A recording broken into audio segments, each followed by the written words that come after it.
Assalamualaikum warahmatullahi wabarakatuh.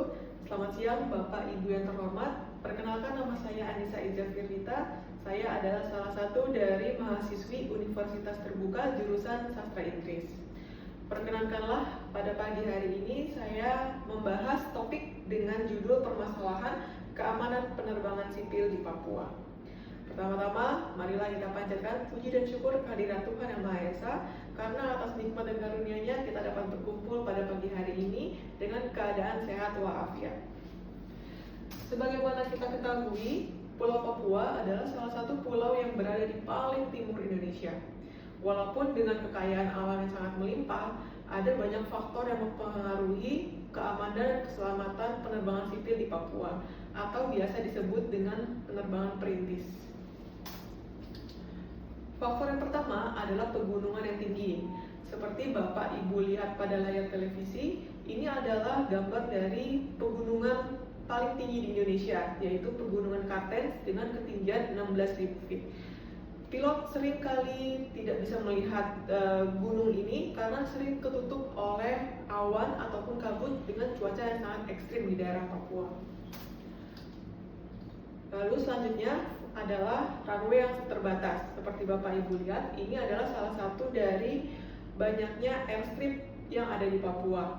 Dengan runway yang masih grass dan juga banyak orang yang lalu lalang, serta tidak ada ATC, tidak ada tower, tidak ada petugas keamanan ataupun petugas bandara yang benar-benar berlisensi.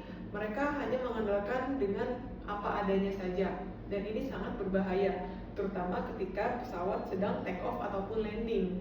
Tidak ada informasi dari Air Traffic Controller atau ATC, dan juga tidak ada keamanan dari aparat setempat yang mengamankan orang-orang dari lalu lintas seperti menyeberang runway ataupun binatang-binatang juga seperti anjing ataupun babi. Lalu permasalahan yang paling berat dan paling panas akhir-akhir ini adalah permasalahan dari geopolitik. Sebagaimana kita ketahui bahwa masalah geopolitik ini disebabkan oleh adanya kelompok bersenjata yang dinamakan oleh OPM ataupun Operasi Papua Merdeka.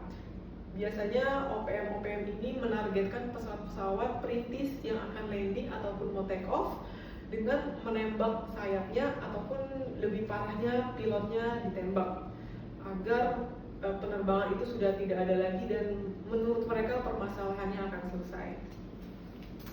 Lalu berikutnya saya akan menampilkan beberapa contoh eksiden pesawat-pesawat sipil yang ada di Papua. Yang pertama ini terjadi pada tanggal 9 September 2024 oleh pesawat Trigana Air di Wamena. Pesawat ini crash akibat angin yang cukup kencang dan dia mengakibatkan pesawat ini rusak seperti yang tertampil di layar televisi. Namun bersyukur pilot dan penumpang semua selamat.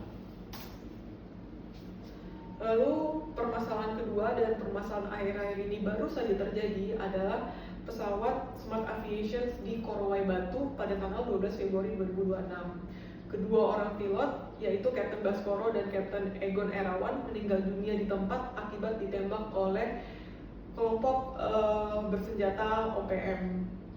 Dan saat ini mereka kedua almarhum sudah disemayamkan di rumah masing-masing.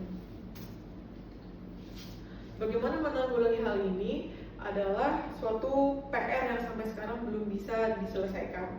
Butuh koordinasi antara pemerintah, pihak kepolisian, otoritas bandara, dan juga tokoh adat setempat dalam memperbaiki segala situasi dan kondisi yang terjadi di daerah Papua.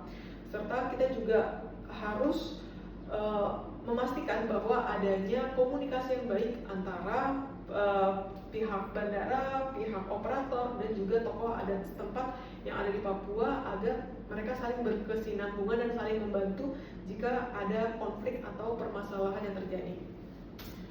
Bagaimanapun juga, pilot yang terbang di Papua adalah seorang manusia yang butuh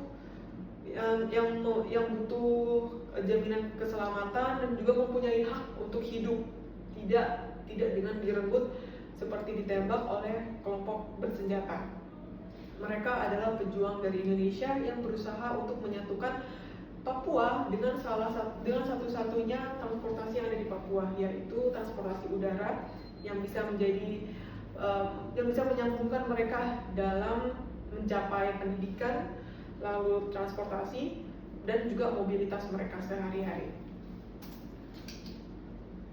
Demikian yang dapat saya sampaikan pada pagi hari ini. Mohon maaf bila ada kesalahan kata. Wassalamualaikum warahmatullahi wabarakatuh.